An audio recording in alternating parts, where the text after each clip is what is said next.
আমার আল্লাহ এমন দয়ার আল্লাহ, এমন মায়ার আল্লাহ। ওরে বান্দা, গুনার নিয়ত করেছো, করো নাই। আল্লাহ এমন রহমতওয়ালা আল্লাহ, নিয়ত করার কারণে যখন বান্দা তুমি করো নাই, শুধুমাত্র এতটুকু কারণেই আল্লাহ একটা সওয়াব লিখে দিবে। অথচ নিয়ত করছে খারাপ কাজের। কথা কন না কেন? ওরে আল্লাহর বান্দা ও যুবক, আল্লাহর নবী বলেন, মান হাম্মা বিহাসানাতিন ফাআমিলাহা কাতাবাল্লাহু লাহু সাইয়্যাতুন ওয়াহিদা। যদি খারাপ কাজের নিয়ত করে, খারাপ কাজ করে, মাত্র একটা গুনাহ হবে। একটু চিন্তা কর আল্লাহ তাআলা কেমন রহমতের আল্লাহ। আল্লাহ নেক কাজের নিয়তের কারণেই সওয়াব, গুনার কাজের নিয়ত করার পরেও না করলে একটা সওয়াব, আর নেক আমল করে ফেললে 10 গুণ থেকে 700 আরো বাড়ায়া দেয়। আর গুনার কাজ করার পরে আল্লাহ মাত্র একটা গুনাহ লিখে দেন। জোরে বলেন আল্লাহু আকবার। ইখলাসের নিয়তের কত দাম! আল্লাহর নবী রাহমাতুল লিল আলামিন বলেন, মানুষ হলো 4 শ্রেণীর মানুষ।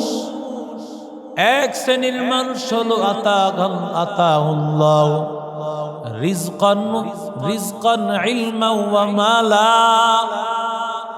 আল্লাহ যাকে রিজিকও দিয়েছেন, মালও আল্লাহ তাকে দান করেছেন। অনেক সম্পদের মালিক, অনেক বড় আলেম, যাকে আল্লাহ ইলমও দিয়েছেন, মালও আল্লাহ দিয়েছেন। অনেক বড় বড় আলেম ছিল। এখনো জামানা এমন আছে, নবীদের মধ্যেও ছিল, সাহাবায়ে কেরামদের মধ্যেও ছিল, বড় বুজুর্গরাও এমন ছিল। আল্লাহ যাদেরকে ইলমও দিয়েছেন, মালও দিয়েছেন। নবী আমার বলেন, ইলম আল্লাহ যাকে দান করলেন, মালও আল্লাহ যাকে দান করলেন, ইলম এবং মাল পাওয়ার পরে ওই আল্লাহর বান্দা ইলমের মাধ্যমে জেনেছে আল্লাহ তাআলা তার যেই মাল দান করেছেন, এই মালের মধ্যে আছে হক, এই মালের মধ্যে আছে মসজিদের হক, এই মালের মধ্যে আছে মাদ্রাসার হক, এই মালের মধ্যে আছে এতিমের হক, মালের মধ্যে আছে তার বোনের হক, ভাইয়ের হক, আত্মীয় স্বজনদের হক। বান্দা এগুলো জানার পরে আল্লাহর রাস্তায় দান করে, তার নিজের আত্মীয় স্বজনকে সহযোগিতা করে। পয়গম্বর বলেন, ফাহুয়া আফজলুল মানাজিল, এই ব্যক্তিটা আল্লাহর কাছে অনেক মর্যাদাবান। আর জোরে বলেন। নবী আমার 2 নম্বর শ্রেণীর কথা বলেন, যেই বান্দার কোনো ইলম আছে কিন্তু আল্লাহ তাকে মাল দেয় নাই।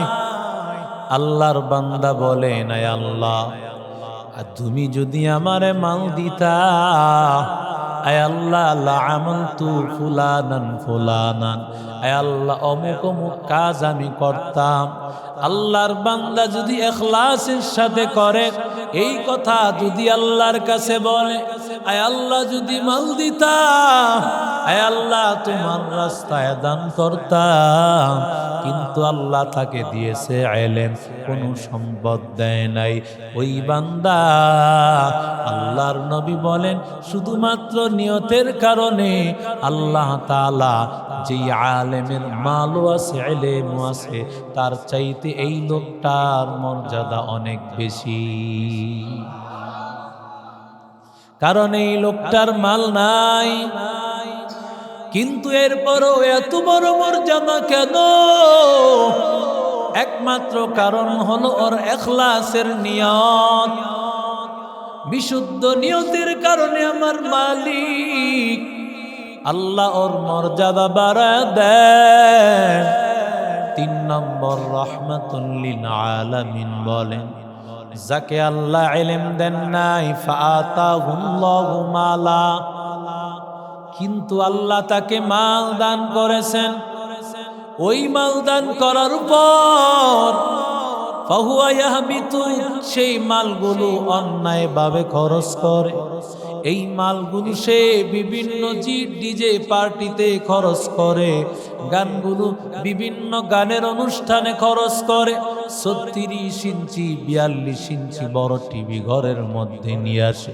ওরে আল্লাহর বান্দা, যত গুনার আয়োজন আছে সব আয়োজনে আল্লাহর বান্দা টাকা খরচ করে। আজকে সিঙ্গাপুর, কালকে মালয়েশিয়া যায়। ওরে বান্দা, সফর করো, বাধা নাই, কিন্তু সফরটা যদি হয় গুনাহের সফর বান্দা, ওই সফর কখনো জায়েজ হবে না। ওরে আল্লাহর বান্দা, যেই বান্দা টাকা পাওয়ার পর ওই টাকাগুলো আল্লাহর রাস্তায় খরচ করে না, মসজিদের জন্য চাইলে দেয় না, আল্লাহর নবীর ঘরের জন্য চাইলে দেয় না, আল্লাহর বান্দা মাহফিলে বিভিন্ন তিনি রাস্তায় গরিব মিসকিনকে দেয় না, অথচ আল্লাহর বান্দা টাকা বিভিন্ন অন্যায়ভাবে খরচ হয়। আর আল্লাহর নবী বলেন ফাহুয়া আকবাসুল মানাজিল, এই লোকটা অনেক খারাপ। যেই লোকের এলেমও নাই, মালও নাই, এলেম আছে, এলেম নাই কিন্তু মাল আছে, কিন্তু মালগুলো অন্যায়ভাবে খরচ করার কারণে খারাপ।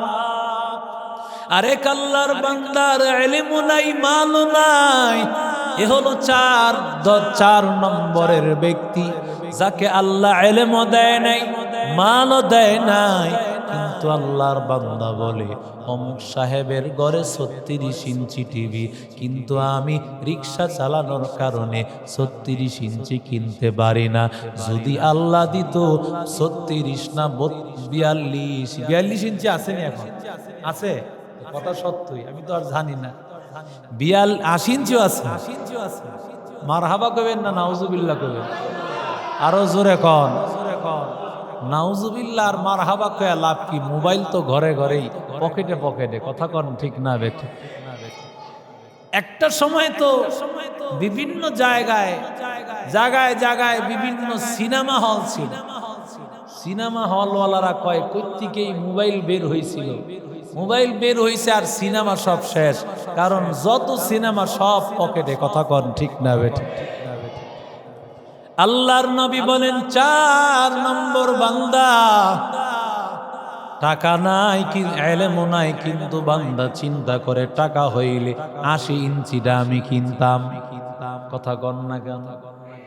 দেখবেন ঘরটা একেবারে সনের ঘর, টিনের ঘর, এর বড় বান্দার নিচে একটা খাটও নাই, নিচে একেবারে ঢালা বিছানা বিছাইয়া 32-36 ইঞ্চি টিভি ছাইরা রাখছে, কথা বলেন ঠিক না বেঠি? আল্লাহর নবী বলেন ফাহুয়া আকবাসুল মানাজিল, যেই লোকের ইলমও নাই কিন্তু মাল আছে, কিন্তু ওই বান্দা মাল অন্যায়ভাবে খরচ করে, ওই লোকটা যেমন খারাপ, 4 নম্বর বান্দাটা এর চাইতে আরো খারাপ, যারে আল্লাহ মাল দেয় নাই, এরপরও নিয়ত করে যদি মাল পাইতাম তাহলে মাল দিয়ে আমি মাল খাইতাম, ঠিক না বেঠি? কারণ বাপের মাইরা বাপ খায়, আছে না নাই? জোরে কর।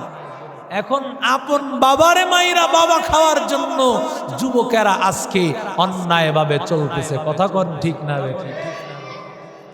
যেই মহব্বত বাবারে করে, এই মহব্বত যদি নিজের জন্মদাতা বাবাকে করত, ওর দুনিয়ার রাস্তা খুলে যাইত, আখিরাতের রাস্তাও খুলে যাইত, কথা বলেন ঠিক না? ইখলাসের বড় দাম, ইখলাসের বড় দাম।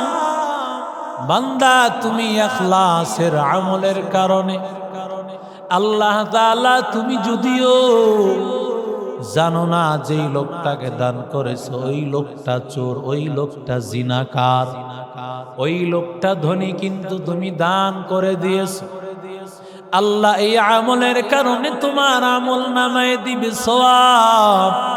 এরে নবীর আশিক উম্মতের দল, ওরে আল্লাহর বান্দা, এক আল্লাহর বান্দা, আল্লাহ তাআলার কাছে নিয়ত করেছে, আল্লাহ লা তাসাদ্দাকান্না সাদকাতান, ওগো মালিক আমি আল্লাহর রাস্তায় সদকা করব। দিনের বেলায় সদকা করলে মানুষ যদি দেখে দানবীর বলবে, হয়তো অহংকার আসতে পারে। এই জন্য আল্লাহর বান্দা দিনের বেলায় দান করলো না, রাতের বেলায় দিল।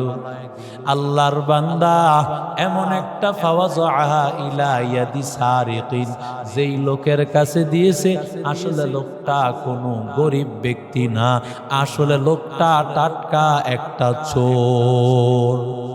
কি ছিল? আরো জোরে বলেন।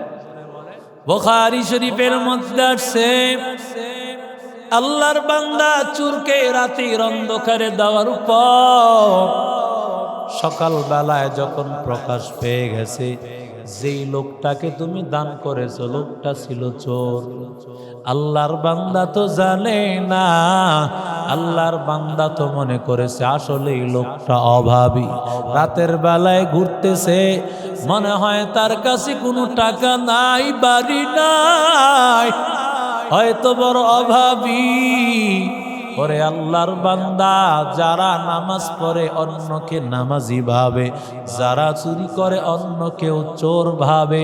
ওরে আল্লাহর বান্দা, গাটলার এক জায়গায় আল্লাহর বান্দা ওযু করতেছে, তাহাজ্জুদের নামাজ পড়বে, অপর প্রান্তে চুরি করার পর আল্লাহর এক বান্দা চুরি করিয়া হাত মুখ ধৌত করতে